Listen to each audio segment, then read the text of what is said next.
Salutations everybody, it is Matty here today, and I spent 3 full hours with Watch Dogs Legion, and today I deliver my brutally honest opinion on the title. Now, some think that brutally honest opinion means I'm shredding the game up, but it's just my unfiltered take. What I loved, what I hated, I just put it all out there. It's all data for you, the consumer, to obtain and decide whether or not you're interested in this title after the fact. Hey, guess what? Did the same thing for Assassin's Creed Valhalla. I'll have that linked in the description down below. Go ahead, give it a look. I think you'll like what I have to say about that title.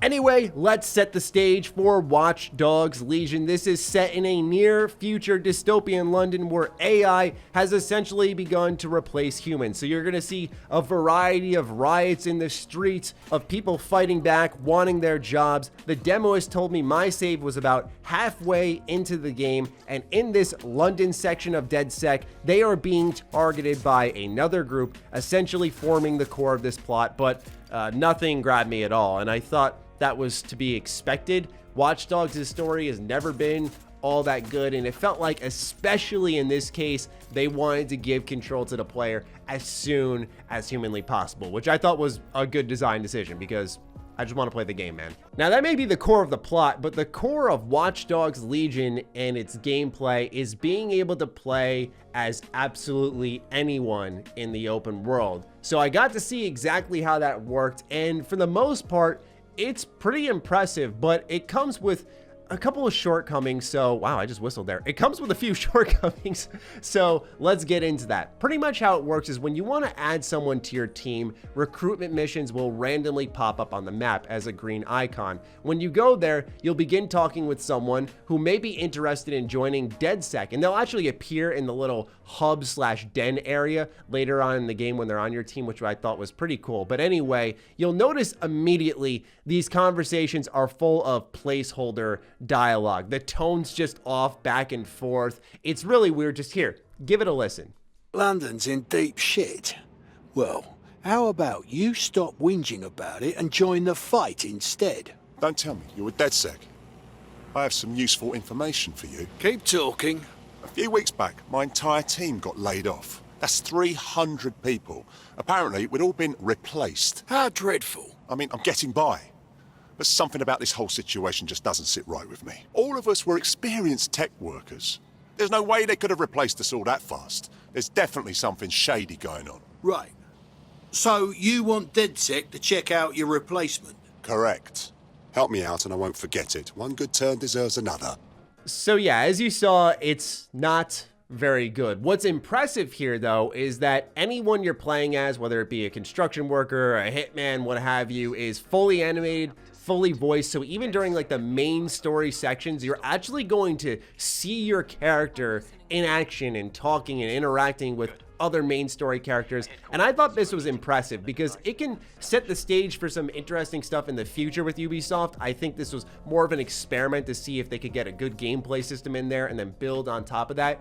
And for the most part, it works. So as you go on these recruitment missions, when you complete them, that person will join your team. And this is where it gets even more interesting because there are different people who specialize in different things. So let's say I'm playing as a construction worker. That outfit plays a factor in infiltrating certain locations throughout the game. So if I were to go into a construction site, no one would question me. The same thing goes for hacktivists or hitmen. They have different loadouts as well, with weapons that tailor to the type of play style they are. Now you can customize these to your extent as much as you want, but everyone plays a little bit different. So let's say I'm using the construction worker. By the way, construction worker OP, I'll get into that in a second.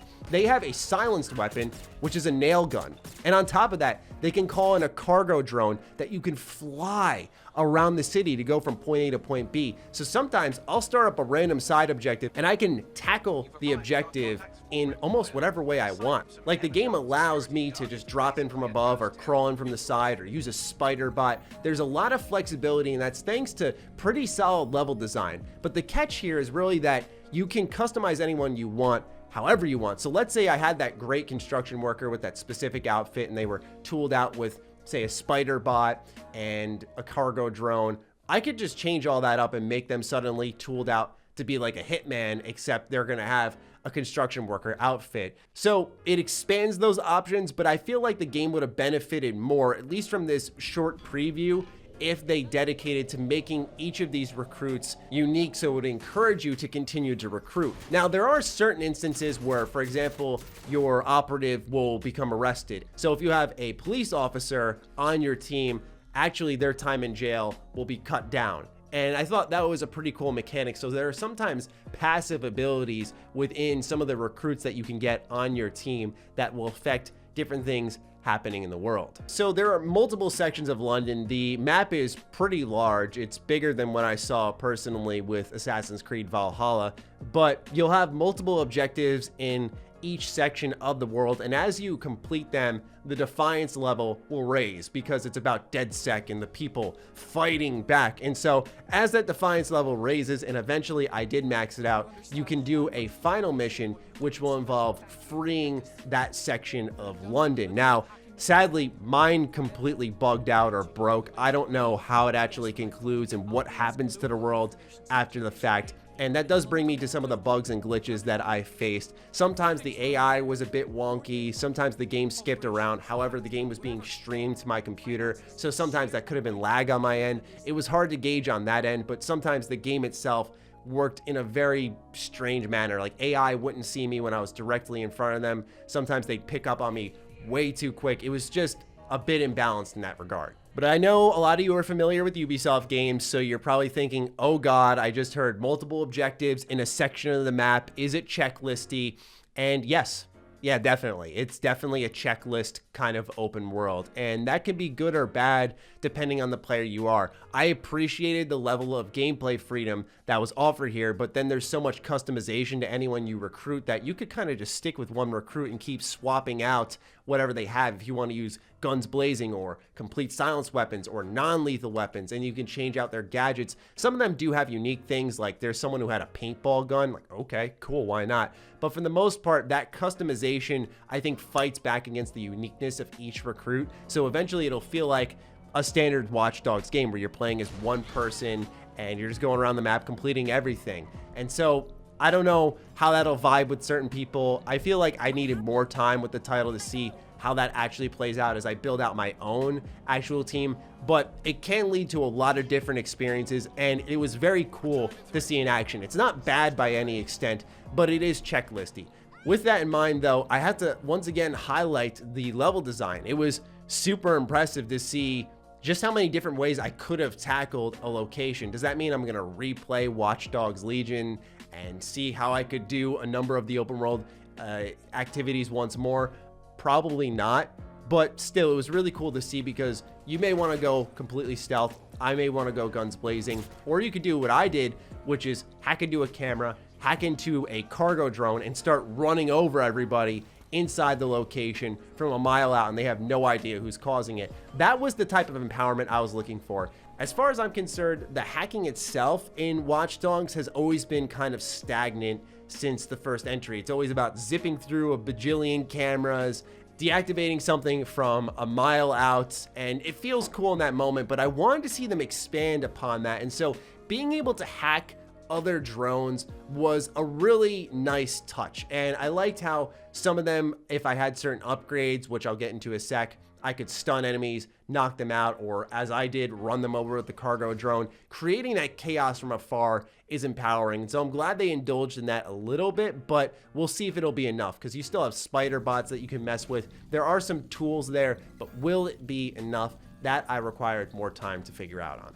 So I mentioned gadgets and customization. There is a complete tree of weapons that you can upgrade. As you complete all these locations that I mentioned, you'll gain these things called tech points, which then can be spent on multiple upgrades for these weapons, whether it's increasing the damage for them, the capacity of the weapon, or as I said earlier, you'll have drones that not only just fly around and tag people so you know where they're located in this section you're trying to take over, but then you could stun them, then you can knock them out. So they become more expansive tools for you, and once again encourages that almost sandbox style of play that's available in this game. The hacking puzzles from Watch Dogs 2 are back again, so you're going to be interacting with the environment in that way. I always like these from Watch Dogs 2, so personally, I thought this was a good thing to carry over back into this game. It pretty much highlights certain parts of the environment, and you have to like change pipes to face different directions to make a certain color flow through them all into a core area where then you can do a complete unlock and the puzzle will end. There's also, and this is very important to mention when it comes to the world design itself, right? Because I said it's checklisty, there's a lot of things to do, but there isn't any level gating. None of the content told me I had to be a certain level or my team had to have a certain amount of people there. It's just very free and open, which I think a lot of people will like. It seems like Ubisoft was listening to the criticism of games like Assassin's Creed Origin, Assassin's Creed Odyssey, where people took a lot of issue with, hey, I gotta play absolutely everything in this game to get to the next main story mission. I could have gone on to the next main story mission, or I could have just continued to explore the open world. And so I really like that, and I think a lot of people will vibe with that. There's also a detective mode style thing in the game. It's not on the level of like Cyberpunk's brain dancing or even Batman Arkham's detective mode, but there is that similar recreation of a crime scene, kind of like what we saw in The Division, where you'd see little holograms prop up and they sort of create a cutscene and you use that to track things down. So it sort of embraces its technological roots to create tracking missions within the game. And I didn't mind this personally because I felt it fit the theme of the universe. But overall, that's pretty much everything I wrote down here in my notebook as I played through the game. My general thoughts are that it was fun to play. I did come straight off of The Last of Us Part 2, so playing another third-person shooter that just wasn't nearly as sharp definitely hurt my experience a little bit. Like, the shooting was very easy. You could just snap on, lock on, drop someone in a heartbeat. There was no challenge, and I was just hunkered down in cover, picking everyone off as like 30 enemies ran my way. I appreciated the open design, but I do worry it feels a bit checklisty. It feels like it can get a little repetitive over time, and I worry about that. I feel like the story is going to be almost non-existent here because they want you to play as everybody, which is great. It works well, but at the same time, that level of customization sort of works against the initial concept of playing as everybody. I feel like if it really dialed in on recruiting anybody and those people just had their own set play styles, then you'd really have to sift through your team and use different people for different scenarios. And sometimes it does help. Like I mentioned, the construction worker, his outfit will play a big part, or having someone from Albion, which is one of these like police enforcement groups within the open world, having them on your team will help because a lot of places are held down by them and they can just infiltrate it without any single bit of fighting back. That could be good, but outside of that, I struggle to think of where the play as everybody works super well outside of, I guess, it just being cool mechanically speaking. So that's my brutally honest opinion on Watch Dogs Legion. Not really a bad game at all, but I think that it might get repetitive down the line. So I leave it to you, ladies and gentlemen. What do you think? Let me know in the comments down below. I'm looking forward to seeing what you all have to say. Other than that, follow me on Twitter, follow me on Instagram. Those links are in the description down below. Big thank you to all the patrons who continue to build our little corner of the web here, and I'll talk with you soon. Stay sexy, stay active. I love you all. Peace.